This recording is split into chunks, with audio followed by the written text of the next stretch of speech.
So hi guys, welcome back to my vlog. It is Monday, it's 4 o'clock in the afternoon and the winter's here, most definitely here, because I am freezing. But I'm sitting in my car and I've got my car heater seat on. So first question you're probably going to think is, well, why is this dude doing this in his car? Well, first of all, there's a happy space and it's a comfortable space and it's a warm space and it's a private space, and it's really hard to find somewhere private which is away from the whole world, that I can talk and, you know, be me. So that's the reason, if you're wondering. So the idea of today's vlog is just to let you know a little bit about the process of surgery. I'm going to talk a little bit today about the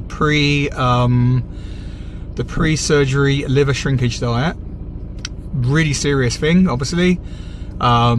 So there's different, I know there's 2 or 3 different ways of doing it out there, but the NHS unit that I went through do a 2-week pre-surgery liver shrinkage diet.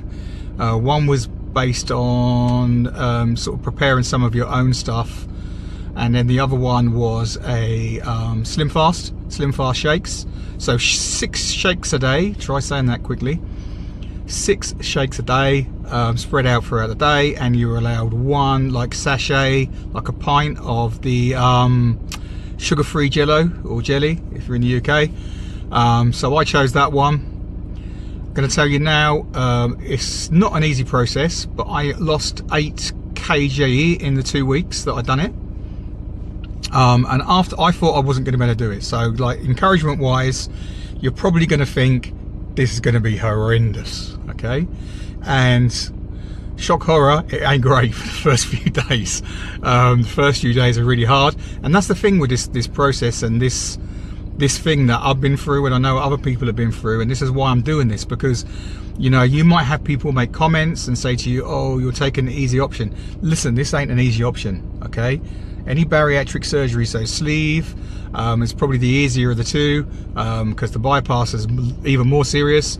Both of them are not easy options, I'm telling you now. This is a lot you go through to go through this. And if you're at this stage where you've got to this, well done, and I'm here to encourage you, and I want you to do this, and I want you to succeed. So if you have any questions, you have anything you want to ask, you know, you can drop them in the comments and I'll try and help you as best I can. So yeah, you do the 6 shakes and the jello, and as much kind of water as you want. And the slim fast shakes are the pre-made ones. You can't make your own up, because obviously then you're getting the portion control wrong, or they're worried about you doing that, so you have to buy the pre-made ones. The best flavors were banana, I believe, and I think cookie and cream.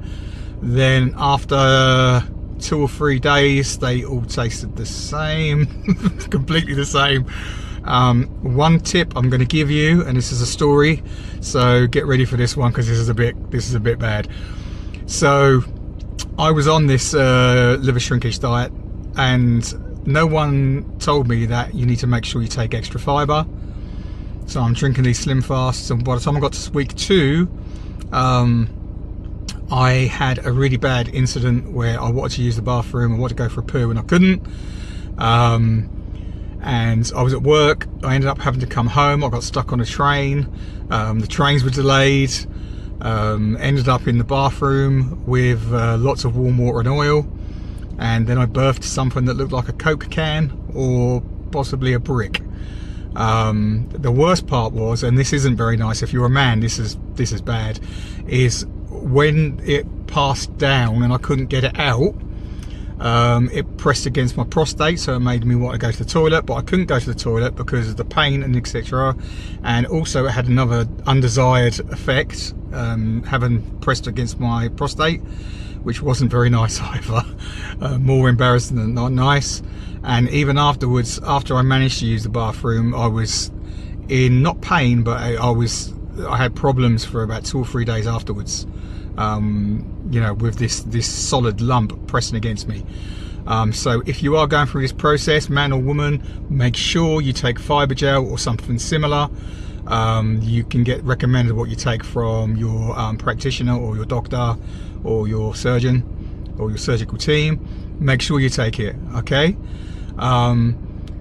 But my thing I want to tell you is you will get through those 2 weeks or those 3 weeks. You will make it through, and it'll be the start of a new life for you. So I really want to encourage you.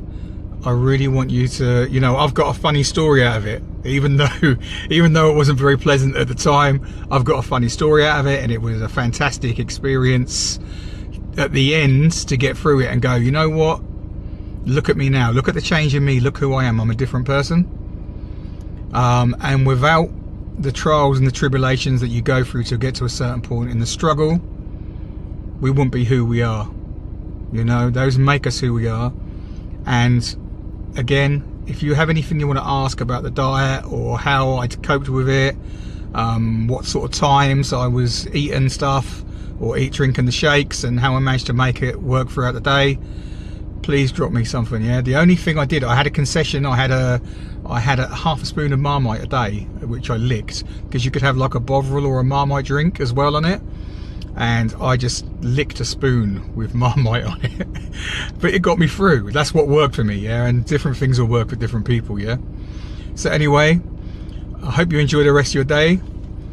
Peace out, be blessed. Say there's more of these coming your way, more stories of woe and Coke cans. But you know, at the end of the day, what it's all about is kind of encouraging you and letting you know what the process is about. So have a good day and be good. Yeah, bless.